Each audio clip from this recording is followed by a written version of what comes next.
Deposit photos.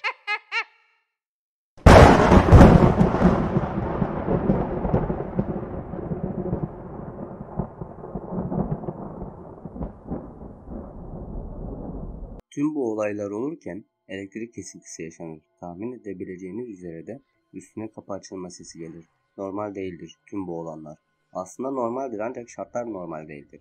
Herkes korkudan tir tir titrerken salondan şöyle bir ses yükselir. Anne, baba, neredesiniz? Evet, bu gelen Ceyda'dır. Herkes derin bir nefes alır. Salona geçip fener ışıklarıyla otururlar. Niçin mum yakmıyoruz? Mum ışığı cinler burada sohbet var diye yorumlanır. Çok tehlikelidir. Saat 12'yi geçmiş, isterseniz yarın devam edelim. Yarın Kurbanus Şeytan Ormanı'na gideceğiz. Ceyda kızım, erken kalkan yol aldırmış. Erken yatalım, erken kalkalım. Sizi bu musibetten daha erken kurtaralım inşallah. Herkes odasına dağılır. Bilge Hanım kızı Kübra'ya yanına çeker. Kardeşin yanında kal bu gece. Bir şey olursa hepimizi uyandır. Tamam annem, bende o iş. Kübra yastığını yorganı alıp kardeşi Ceyda'nın odasına gider. Ceyda'nın odasındaki koltuğa yayar yastığını yorganını. Boş ver, koltuğa gel beraber yatalım. Kübra gülümser ve kardeşine sarılıp mışıl mışıl uyurlar. Ta ki sabah 5'te bir arama onları uyandırana kadar. Arayan Azra'dır. Alo, Kübra abla. Ceyda bizim evin karşısındaki tepede hareketsiz duruyor. Kübra aceleyle uyanır. Kardeşi yanında yoktur. Yatakta Beren'in dün klozette bulduğu kağıt vardır. O kağıda da cebine alıp evdeki herkesi uyandırmıştır. Acele bir şekilde Azraların evinin önündeki tepeye çıkmışlardır. Ceyda hareketsiz bir şekilde tepede durmaktadır. Gözleri de kapalıdır. Remzi Hoca sessiz ve sakince Ceyda'ya yaklaşır. Ceyda'yı yakalar yakalamaz Ceyda kendine gelir. Hızlı hızlı nefes alıp vermeye başlar. Bir süre sağa sola boş ifadelerle baktıktan sonra burnundan kan gelmeye başlar. Ceyda ailesi Azra bu olay üzerine ağlamaya başlarlar. Remzi Hoca Ceyda'ya sarılarak merak etme kızım, kurtaracağız seni bu iblislerden. Sen içine ferah tut, tüm dualarını oku. Allah'a güven. Sen sana düşeni yap, gerisini Allah'a bırak. Allah şüphesiz mazlumların yanındadır. Ta ki bu olay kolay kolay atlatabilecek bir olay değildir. Ancak bu olayların daha da artmaması ve bir daha yaşanmaması için Remzi Hoca'nın bu olay hakkında daha detaylı bilgiye sahip olması gerekir. Kızım, şimdi bana dün geceden beri hatırladığım her şeyi anlatmanı istiyorum. Uyur gezer gibiydim. Her şeyi duyabiliyordum ancak hiçbir şey göremiyordum. Bilincim yerindeydi ancak iradem yoktu. Soğuk tenli bir varlık tarafından kontrol ediliyordum. Onun o pençeli ve soğuk ellerini hissedebiliyordum. Beni dışarıya çıkardı. Yürüdüğümü hissedebiliyordum. Hatta yoldaki sarhoşların seslerini bile duyabiliyordum. Yoldan geçerken bazılarının bana nasıl sarktığını da duyabiliyordum. Ama cevap veremiyor, tepki veremiyordum. Sonra durdum. Hareketsizce saatlerce durdum. O da yanımdaydı. İnşirah da yanımdaydı. Sonra gözlerimi bir anda görmeye başladı ve karşımda siz vardınız. Beni resmen uçurumun kenarından kurtardınız. Peki sana musallat olan cin kabilesinin İnşirah olduğuna emin misin? Ceyda o siyah varlığın kendisine İnşirah isminden bahsettiği günü hatırlar. Evet eminim. Tamamdır kızım, hiç korkma. Çünkü bugün tüm bu işleri çözeceğiz. Bugün inleğine ineceğiz. Sana emrettikleri gibi Kurbanus Şeytan'a gideceğiz. Ve bu musallata son vereceğiz. İnşallah hocam, inşallah. O zaman önce güzel bir kahvaltı yapalım. Sonra da yola çıkalım inşallah. Güzelce bir kahvaltı yaptılar. Sonra arabayı hazırladılar. Herkesten helallik alıp yola koyulacaklardı ki Kübra tam araba çalışırken Remzi Hoca'ya sabah Ceyda'nın yatağında bulduğu, daha öncesinde de Beren'in rastladığı o kağıdı verir. Remzi Hoca o kağıdı alır ve açar. Kağıdın ortasında kocaman bir Süleyman mührü vardır. O mührün etrafında 35-46 yazmaktadır. Bu kağıdı yanına alır ve yola çıkarlar. Şükür ki kısa bir sürede kazasız ve belasız Kurbanus Şeytan'a ulaşırlar. Derin mi derin, korkunç mu korkunç. Gündüzleyin bile karanlık bir ormandır bu Kurbanus Şeytan Ormanı. Yürü babam yürü. En sonunda Remzi Hoca, Ceyda ve babası Hasan Bey'i bir su deposunun yanına getirir. Bu su deposu her şeyin başlangıcıdır. Ne var ki bu su deposunda? Yıllar önce bu ormana yakın bir köyde çocuklar her perşembe cumaya bağlayan gece kaybolmaya başlarlar. Köylüler yavrularını bulmak için köyün altının üstüne getirirler ancak yavrularını bulamazlar. Bir perşembe gecesi köye nöbetçi koyarlar. O nöbetçi bir gencin gözleri kapalı bir şekilde evinden çıktığını görür. Nöbetçi çocuğu durdurmaya çalışır lakin çocuk hiçbir şekilde durdurulamaz. Nöbetçi çocuğun yakınına yaklaştıkça geri savrulur. Son çare köylüleri uyandırır. Köylüler çocuğu takip eder. Çocuk köyden çıkıp bu su deposuna geliyordur. Ancak su deposunun etrafı siyah gölgeler ile doludur. Bu gölgeler tabii ki de şeytana tapan cin kabilelerinden başkası değildir. Her perşembe cumaya bağlayan gece bir insan yavrusunu şeytana kurban ederlermiş. O yüzden de buranın adı Kurbanus Şeytan olarak kalmış. Benim ile ne ilgisi var ki bu su deposunun? Onu bugün şimdi burada çözeceğiz inşallah. Dün sen de kendi iraden dışında yatağından kalkıp o tepeye çıkmıştın. Onunla bir bağlantısı olabilir mi Remzi? Bakacağız Hasan, göreceğiz. Şimdi Ceyda'ya musallat olan cinlerle iletişime geçeceğim. Bu kıza ne için musallat olduklarını soracağım. Remzi Hoca sırtındaki çantasından bazı şeyler çıkartır. Bu şeylerin üzerinde İbrani harfler bulunuyordu. Bir de kafatası. Ben bunu bir filmde izlemiştim. İnşallah bunları hiç gerçek hayatta denememişsindir. Yok, cesaret edemedim. Remzi Hoca bir yandan ritüeli hazırlarken bir yandan da dualar okur. Ve en sonunda şartlar cin çağırmaya uygun hale gelir. Şimdi cin çağıracağım. Sakın ola ki korkup ritüeli mahvetmeyin. Remzi Hoca herkesten onay aldıktan sonra duaları okumaya başlar. Bir süre sonra kafatası hareket etmeye başlar. Hey Ceyda'ya musallat olan cinli varlık, ismin nedir? Cin hocanın sorularına İbrani harflerini olduğu şeyde bulunan kafatasını hareket ettirerek cevap verir. Lahkebur. Ey Lahkebur, hangi kabiledensin? Nusaybin. Bu cin Müslüman cin kabilesi olan Nusaybin cinlerinden bize yardım edebilir. Başta Ceyda olmak üzere herkesin yüzü gülmüştü. Ey Lahkebur, Allah rızası için şu mazlum Ceyda kızımıza yardım et. Kafatasında uzun süre oynama olmaz. İnşirah cin kabilesinden korkuyor olabilir. İnşirah cinleri toplu halde ormanlarda yaşarlar. Şu an burası onların en güçlü bulundukları yer. Bir nevi deplasmanda gibiyiz. Ey Lahkebur, bize bir mesaj bırak veya bu kıza musallat olan cinler ne için musallat oldular onu söyle. Remzi Hoca'nın bunu söylemesinin ardından kafatası oynar ve şu kelime ortaya çıkar. Furkan. Tam o sırada Ceyda çalılıkların arasında binlerce siyah varlık görür. Sırtı acır ve bu acı dayanılamaz hale gelir. Çığlık atar, çığlık atmasıyla ritüel bozulur. Ne oldu kızım? İnşirah cin kabilesi oradaydılar. Yüzlerceydiler. Bize bakıyorlardı. Onlarla göz göze geldim. Sonra soğuk bir el sırtımı çizdi. Sırtına bakabilir miyim? Ceyda sırtını Remzi Hoca'ya gösterir. Ceyda'nın sırtında 35-46 ve Süleyman mührü vardı. Remzi Hoca cebindeki kağıdı çıkardı ve Ceyda'nın sırtının yanına koydu. İki taraftaki semboller aynıydı. Bunlar ne hocam? 35-46. Bu inşirah cinlerinin size söylediği bir söz. Yani mura yazıyor. Ayna demek. Arapçada vav harfleri Süleyman mührü. Birisi Ceyda'ya büyü yapmış. Hangi orospu çocuğu yapmış bu büyüyü? Bilmiyorum ancak ipuçlarımız var. Vav geri dönüşü simgeler.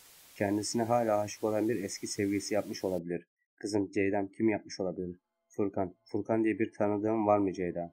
Furkan eskiden sırılsıklam aşıktı bu kıza. Ulan piç kurusu. Kimdir bu Furkan? Bizim eski evdeki komşunun oğlu. Kızıma deli gibi aşıktı. Ulan Furkan ben sana bunu ödetmez miyim lan? Peki bu Furkan ile yakın zamanda hiç buluşmuş muydun Ceyda'cığım? 10 yıldır görmüyoruzdur. 10 yıldır görmüyorum ben de. Taşındığımızdan beri. Durun o zaman bekleyin. Furkan ile alakası yok bu işin. Nasıl yok Remzi? Cin öyle söylüyor. Bunu söyleyen cinli. Şu anda inşaat cinlerinin en güçlü olduğu bölgede. Yani savunmasız o yüzdendir. Ki bize net bir cevap vermeyecektir. Bize mesajlar ile olayın ne olduğunu anlatmaya çalışıyor. Hem büyü yapmak için Ceyda'nın saçı, tırnağı gibi malzemeler gerek. Eğer Furkan ile yakın zamanda görüşmediyse Furkan bu büyü için gerekli malzemeleri bulamaz. Peki ne yapacağız? Ben bu mesajların anlamını çözmeye çalışacağım. Sen de o sırada Ceyda'ya göz kulak ol.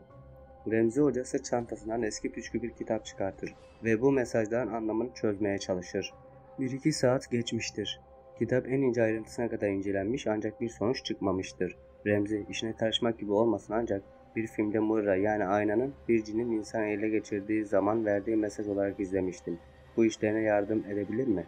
O mesaj olsa da cinin bu bedeni tamamen ele geçirdiği açıktır. Peki bir sonuç bulabildin mi? Şifreleri çözebildin mi? Hayır ancak hızlı olmamız lazım. Bir süre sonra harekete geçebilirler. Tamam ne yapacağız peki? Bu soruları Ceyda ile çözmeye çalışacağım. Remzi Hoca ve Hasan Bey Ceyda'nın yanına gidip onun yanına oturdular. Ceyda, inşaat cinlerinin bize verdiği bu mesajları beraber çözeceğiz. Tamam, elimden geldiğince size yardım etmeye çalışacağım. Bu 35-46 harfleri sana ne ifade ediyor? İnanın bana hiçbir şey ifade etmiyor. Tamam o zaman. Bu Süleyman mührünün içerisinde bakmanı istiyorum Ceyda. Ceyda uzunca bir süre Süleyman mührüne bakar. O kadar uzunca bir süre bakar ki Remzi Hoca dahil herkes endişelenmeye başlar. Bir süre sonra Ceyda hızlı nefes alıp vermeye başlar. Ağlamaya ve çığlık atmaya başlar. Remzi Hoca hemen dualar okuyarak Ceyda'yı sakinleştirir. Sırt çantasından bir taş çıkartır ve Hasan Bey'e bakarak şu kelimeleri sarf eder. Şu anda size musallat olan cinlerden kurtulacağız. Ceyda sakinleşse dahi ağlamaya devam etmektedir. Hasan Bey kızı Ceyda'nın yanındadır. Remzi Hoca ise inşaat cinlerinin kendilerine bıraktığı kağıda dualar okuyup yıkarak otasının içerisine atar. Kağıt yandıkça ağlamaya devam eden Ceyda sesli ve şiddetli bir şekilde ağlamaya, çığlık atmaya ve yerinde duramamaya başlar. Remzi Hoca Ceyda'nın yanına gidip elini Ceyda'nın alnına koyup dualar okumaya başlar.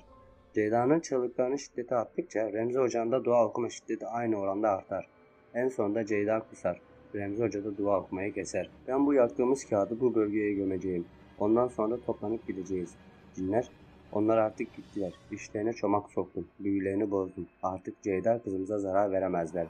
Hasan Bey ve Ceyda mutlu bir şekilde birbirlerine sarılırlar. Hasan Bey mutluluktan ağlar. Ceyda ise kurtuluşunu kutlar.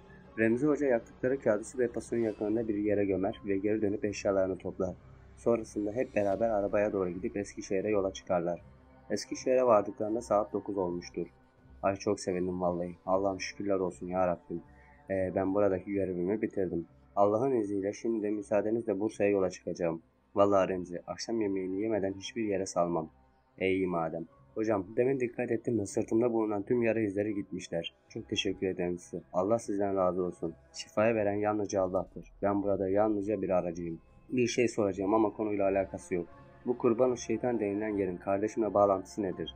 Kurban-ı Şeytan'da her perşembe cumaya bağlayan gece inşiraat cinlerini o bölgeye yakın bir köyün gençlerini kaçırıp şeytana kurban edermiş. Köyün gençleri o gece uyur gezer gibi yürüyüp hiçbir insan tepki vermeden o ormanda bulunan bir su deposuna giderlermiş. Ta ki o kişiler cinliler tarafından kontrol ediliyorlardı. Ceyda ise dün gece çarşambayı perşembeye bağlayan gecede inşaat cinlileri tarafından kontrol edilip bir tepeye götürüldü. İşte benzerlik buradadır. Anladım. Hadi buyurun yemeğe. Yemek yenir, Remzi Hoca'ya teşekkür edilir ve Remzi Hoca saat 12'ye Bursa'ya uğurlanır. Ceyda yatar uyur. Remzi Hoca ise arabasıyla Bursa'ya yola koyulur. Bu olaydan tam 3 saat sonra Perşembe Cuma'ya bağlayan gece saat 3.46'da Remzi Hoca'ya yakın dostu olan Faik Hoca sahura kaldırmak için arar. Selamun aleyküm hocam. Ve aleyna aleyküm selam. Nasılsın Remziciğim? Şükür Faik, seni sormalı. Şükür Remzi şükür. Kavuştuk 11 ayın sultanını Ramazan'a. Şükür kavuştuğuna. Sahura kalkmadıysan kaldırayım. Sahur etmediysen gel edelim diyecektim. İyi yapmışsın Faik hocam. Geçen sene ben kaldırmıştım seni ilk sahura. Bu sene de sen devam etsin bu dostumuz inşallah. İnşallah Remzi hocam. Etmediysen daha sahurunu gel beraber ederim diyecektim. Oradan da Ulu Cami'ye geçer sabah namazımızı kılarız inşallah. Hocam çok isterdim ancak şu an Eskişehir'den dönüyorum. Hayırdır Remzi bir şey mi oldu? Hayır hocam hayır. Bir musallat vakası vardı da onu hallettim. Bir cinli vakayı Furkan ile çözdün yani. Yok hocam Furkan Bursa'da o gelmedi benimle. Hayır Remzicim Furkan Kur'an-ı Kerim ile çözdüm bu işi. Yani Furkan Kur'an-ı Kerim'in bir diğer adıdır yani. Bu sözler Remzi Hoca'nın kafasında yankılanır durur. Hocam bir dakika ben seni arayacağım. Hemen telefonunu kapatıp arabayı sağa çekip durur en uygun yerde. Furkan Lekkeburun bana verdiği mesaj. Bu şifrelerin sırrı Kur'an'da. 35-46. 35. sure ve 46. ayet. Remzi Hoca hemen bir Kur'an-ı Kerim çıkartır çantasından ve 35. surenin 46. ayetine bakar. 35. sure Fatır suresidir. Ancak Fatır suresi 45 ayettir. 46 ayet 36. surenin 1. ayetidir. 36. surenin 1. ayetini bulur. 36. surenin 1. ayeti şu şekildedir. Yasin. Yasin hani bu Ceyda'ya her şey çok berbat olacak müjdesini veren Yasin. Remzi Hoca acilen Hasan'ı arar. Hasan acilen Ceyda'yı tutun. Hiçbir yere gitmesine izin vermeyin. Neden? Neden Remzi? Hasan Bey bu soruyu sorar ancak cevap alamaz. Maalesef Remzi Hoca'nın arabası Remzi Hoca da içerideyken bir tırın altında kalmıştır. Hasan Bey telefonunu kapatıp acilen Bilge Hanım ile birlikte Ceyda'nın odasına girer ve gördükleri manzara ile şok olurlar. Ceyda'nın yatağının üzerinde 35-46 ve Süleyman mührü vardır. Ancak Ceyda yatakta yoktur. Perşembe Cuma'ya bağlayan gece gözler yavaş yavaş açılıyor. Karanlık bir sınıf ortamı, zeminde birkaç mum var. Karşıda ise dizleri üstüne çökmüş bir şekilde başı öne eğik hareketsiz duran bir insan. Tüm gücünü toplayarak o insana doğru yaklaşıyor. Büyük cesaret. O insana dokunuyor. Bu daha büyük cesaret. Dokunduğu anda mumlar daha da güçlü alevleniyor. Hareketsiz duran bir insan kendisine dokunulmasıyla kendisine geliyor. Bu insandan şöyle bir ses çıkıyor. Yasin. Ceyda, ne işimiz var burada? Ceyda etrafı kolaçan ediyor. Sağına soluna her yer satanistik simgeler ile dolu. Zaten Ceyda'nın bulunduğu yerde ise pentagram var. Derin bir nefes alıp cevap veriyor. Sanırım Leyle-i Ahir'deyiz. Leyle el Ahir mi? O ne lan? Bilmiyor musun? Hayır bilmiyorum. O zaman sana her şeyi anlatayım. Zira güneş doğduktan sonra sana her şeyi anlatma şansım olmayacak. Ne saçmalıyorsun sen lan? Siktir git senle o salak arkadaşlarla uğraşamam. Aklı sıra Azra ve sen benden o gün sizi göt ettiğim için intikam alacaksınız ha? Yasin olay sandığından da ciddi. Bu gece son gecemiz. Senin de her şeyi bilmeye hakkın var. Anlat ulan o zaman boş yapma.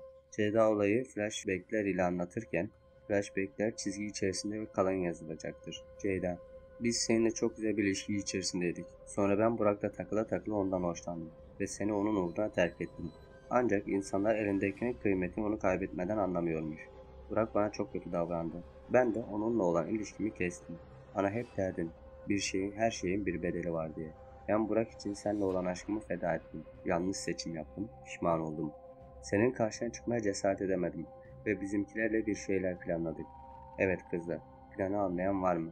Yok kanka, Dilara sen anlat bakayım. Şişe çevirmece oynayacağız. Yasin'i de oyuna dahil edeceğiz. Sonra hep cesaret edip Yasin'in saçından biraz ve tırnağını alacağız. Ama neden? Neyse sorgulamayın, sadece yapın. Kanka çok riskli, bu işi biliyorsun. Ne bu dünyada ne de öbür dünyada rahat olacaksın. Bunu da biliyorsun Ceyda. Ben bu dünyada veya öbür dünyada rahat olmak istemiyorum. Ben Yasin'i istiyorum. Azra merak etme, sana bir şey olmayacak. Büyücünün yanına ben gideceğim. Büyücü, sana söylediğim gibi saç, tırnak bunları getirdim mi? Getirdim, buradalar. Büyücü, güzel. Bu Yasin'i sana geri getirecek büyüdür. Bu büyü için şeytan bir erkek, biri dişi, 2 yılan kurban etmen lazım. Biri siyah, biri de sarı tenli olmalı. Sarı tenli yılan seni, siyah tenli yılan Yasin'i temsil edecek. Bu yılanları şeytana kurban edip çok güvenli bir yere bu büyüyle gömmelisin ki büyü aktif hale gelsin. Sonrasında 4-5 gün bekle. Sonunda Leyle-i Ahir'e ulaşacaksın.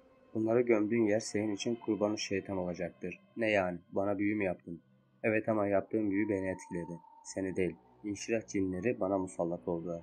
Büyücü.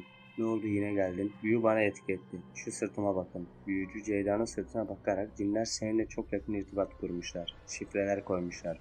Çift vav, vav birleşmesi temsil eder. Ancak çift vav ters dönmeyi temsil eder. Büyü sana etki etmiş. Yasin'e değil. Git buradan. Sen artık onlar için bir kurbansın. Seni şeytana kurban edecekler. Hani Yasin ile Leyla-i Ahir'de buluşacaktım. Beni kandırdın ve bana bela açtın. Sen bir şarlatansın. Yasin ile Leyla-i Ahir'de yani son gecede buluşacaksın. Ancak bu buluşma tahmin ettiğin gibi olmayacak. Git artık buradan. Bunun sorumluluğunu sen almıştın zaten. Ceyda sinirli bir şekilde büyücünün evinden çıkar ve telefonu çalar. Alo. Kızım neredesin? Remzi Hoca geldi seni bekliyor. Ne yapıyorsun sen kaç saattir annenle? Bu işi büyüyle halletmeye çalışmak yerine keşke benimle konuşsaydın Ceyda. Ben her şeye rağmen, tüm sana karşı olan nefretime rağmen, senden deli gibi intikam almak istememe rağmen seni hala seviyorum. Deve diken mevzusu anlayacağım.